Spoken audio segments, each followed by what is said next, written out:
ఎన్నో డిసప్పాయింటింగ్ జరిగింది నాకు. అంటే ఒక సినిమాలో నన్ను బుక్ చేసి మహానటుడు రామారావు గారితో అప్పట్లో ఒక సినిమా చేశాను, ఎదురులేని తిరుగులేని మనిషి అని. దేవి ప్రసాద్ గారు ప్రొడ్యూసర్. అందులో నేను, ఫటాఫట్ జయలక్ష్మి, ఆయన, రతి అగ్నిహోత్రి చేశారు రామారావు గారితో. ఆ సినిమాలు చాలా బాగా చేశాను. రామారావు గారి పక్కన మరొక హీరోగా నాకు అవకాశం వచ్చింది. అంత ఎర్లీ స్టేజ్లోనే అనుకుంటాను. నాకు ఆ సినిమా ఫెయిల్ అయింది. ఆ తర్వాత మళ్ళీ అదే రామారావు గారితో మళ్ళీ సినిమా చేసే అవకాశం వచ్చింది ఒక దిగ్దర్శకులతోటి. అయితే నాకు డేట్లు ఇచ్చారు, నా మెజర్మెంట్స్ తీసుకున్నారు, నేను వెయిట్ చేస్తాను. కానీ నా పేరు లేకుండా మరొకరి పేరుతోటి ఆ అనౌన్స్మెంట్ అయ్యేసరికి ఎక్కడ డిసప్పాయింట్మెంట్ వచ్చింది. ఏంటిది అని ఆ రోజు నా ప్రొడ్యూసర్ని పిలిచి, ఇదేంటండి షెడ్యూల్ స్టార్ట్ అయిపోతుందంట, నాకు డేట్లు చెప్పారు, నేను ఆ డేట్లు ఎవరికి ఇవ్వకుండా నేను ఇక్కడ దాచిపెట్టాను, నేను ఎదురు చూస్తున్నాను అంటే, సారీ చిరంజీవి గారు, ఎలా చెప్పాలో తెలియక మేము టైం తీసుకున్నాము. ఎందుకంటే పోయిన సినిమా మీది ఫ్లాప్ అయింది కదా కాంబినేషన్లో, అందుకని దానికి గ్లామర్ ఉండదని మీరు వద్దనుకున్నావు అని. ఆ విషయం చెప్పచ్చు కదండి అని అంటే, ఆ టైంలో నేను నాతో సినిమా చేస్తే సినిమా ఫెయిల్ అవుతుందని ఒక బ్యాడ్ ఇది నా మీద స్ప్రెడ్ అయ్యే అవకాశాలు ఉన్నాయి. ఈరోజు సోషల్ మీడియా, ఆ రోజు ఇంత మీడియా లేదు కాబట్టి కానీ, లేదంటే ఎంత బ్యాడ్ అయ్యేదంటే నన్ను తిరిగి ఇతనితో ఎవరైనా చేస్తే సినిమా ఫెయిల్ అవుతాయి, ఇది ఒక ఐరన్ లెగ్ అనే పరిస్థితి వచ్చేసరికి ఎక్కడో మళ్ళీ జంకాను. కానీ గ్రద్దలాగా నాకు అనుకూలంగా ఉన్నటువంటి అవకాశాల పవనాల్ని అదునుగా చూసుకుని నేను ఎదిగాను. దాన్ని పాజిటివ్గా తీసుకున్నాను.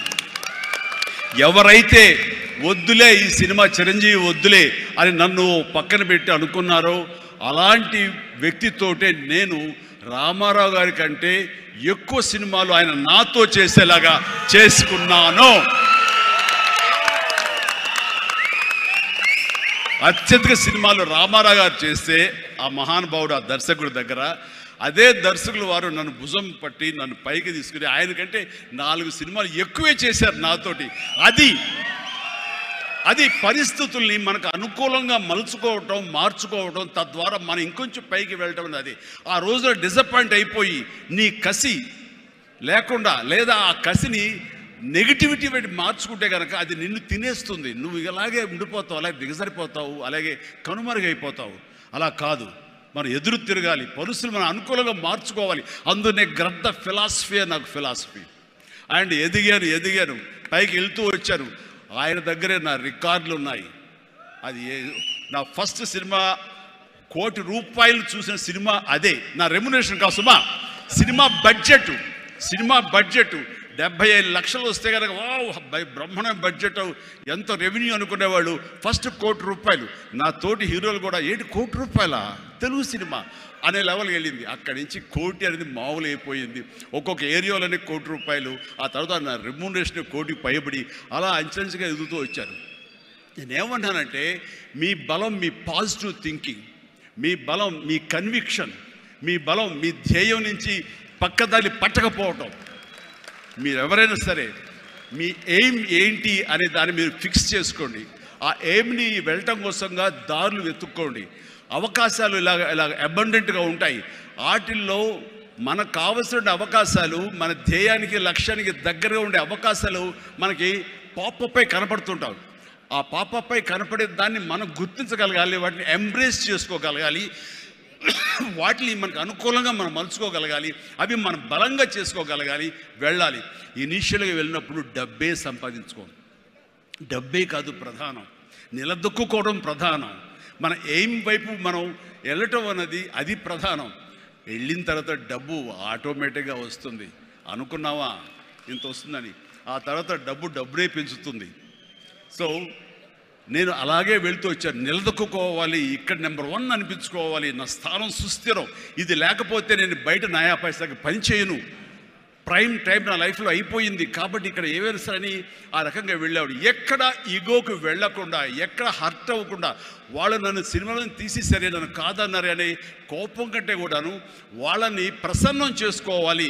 వాళ్ళు మళ్ళీ అతన్ని మనం బాధ పెట్టుంటామేమో కదా, అని వాళ్ళ మనసుల్లో వాళ్ళు అంటే అవే వాళ్ళు గిల్ట్ ఫీల్ అయ్యేలాగా చేసి నెక్స్ట్ ఏమైనా స్థితితో సినిమా చేయాలయా అని అనిపించేలాగా నా బిహేవియర్ ఉండేది. ఆ బిహేవియర్ తోటి వాళ్ళ ఆఫీస్కి వెళ్ళి కూర్చునేవాడిని. అంటే అక్కడ నాకు ఒక పౌరుషం లేదని కాదు, పరిస్థితి నాకు అనుకూలంగా మలుచుకోవటంలో నేను అది ఆ రకంగా కొంచెం తగ్గి వెళ్తాను. నేను తగ్గడం మూలంగా ఆ తర్వాత వచ్చే కరెంటు వేవ్స్ దాని మీద ఎక్కితే అదే తీసుకెళ్తాను పైకి. అది నమ్మిన వాడిని నేను. అలాంటి దర్శకులతోటి ఆ దర్శకులతోటి నేను హైయెస్ట్ సినిమాలు చేశాను అన్నది ఈ రోజున వాస్తవం. అలాగే ఇక్కడ సినిమా ఇండస్ట్రీలో నీ టాలెంట్ అనేది ఇనిషియల్ స్టేజ్లో secondary. How you behave, how you cooperate with the producers. So all the time how you look at to their benefit. వాళ్ళ బాగులు ఎలా చూసుకుంటావు, వాళ్ళకి లాభం రావాలి ఎలా చూసుకుంటావు అనే దాని మీద దృష్టి పెడితే అది నిన్ను మరింత దగ్గర చేర్చుకుంటుంది. రామారావు గారి ఎగ్జిట్ తర్వాత, ఆయన పాలిటిక్స్కి వెళ్ళిన తరువాత ఒక గ్యాప్ లోపల ఉన్నారు మహానటులు ఎంతోమంది ఉన్నారు. శోభన్ బాబు గారు, కృష్ణరాజు గారు, కృష్ణ గారు, నాగేశ్వర గారు అందరూ ఉన్నారు. ఆ టైంలో ఒక కొత్త వాటికి ఛాన్స్ రావడం అనేది ఎంత కష్టం అనేది నేను ప్రత్యేకించి చెప్పక్కల. ఈ రోజుల్లో మాత్రం కానే కాదు. ఆ రోజుల్లో ఏంటి అంటే నా టాలెంట్ ఉంది కదా ఎస్ అని అనుకుంటే కుదరదు బాబు.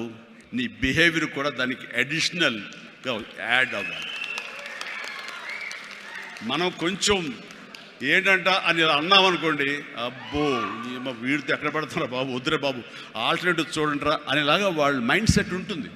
మనలాంటి నటులు ఎంతోమంది ఉంటారు. బట్ వాళ్ళలో మనం బెస్ట్ ఆప్షన్ అంటే అపార్ట్ ఫ్రమ్ అవర్ హిస్టానిక్ టాలెంట్స్, మనకున్న నైపుణ్యం కంటే కూడా మన వ్యక్తిత్వం అని కూడా చాలా చాలా ప్రధానమైన పాత్ర వహిస్తుంది. అలాంటి వ్యక్తిత్వాన్ని నమ్ముకుని వాళ్ళ ఆఫీసులకు వెళ్ళి కూర్చుని వాళ్ళతో సత్సంబంధాలు ఏర్పరచుకొని మీలో ఒకరిని అంటూ వాళ్ళకి ఆ నమ్మకం కలిగించి పెట్టి అలా ముందుకు వెళ్తుండేవాడిని. ఎలాగో ఎవాల్వ్ అయ్యాను అంటే నన్ను ఇండస్ట్రీ నాకు చేయూతనిచ్చి ఇండస్ట్రీ నన్ను పైకి ఎదిగేలా చేసింది అనే దానికంటే నన్ను ప్రేక్షకులు ఫస్ట్ వాళ్ళను గుర్తించారు. ఇండస్ట్రీ గుర్తించలేదు, ప్రేక్షకులు గుర్తించారు. ప్రేక్షకులు చేయూతనిచ్చారు. అందుకనే ప్రేక్షకుల పట్ల నాకు ఎప్పుడూ కృతజ్ఞత ఉంటుంది.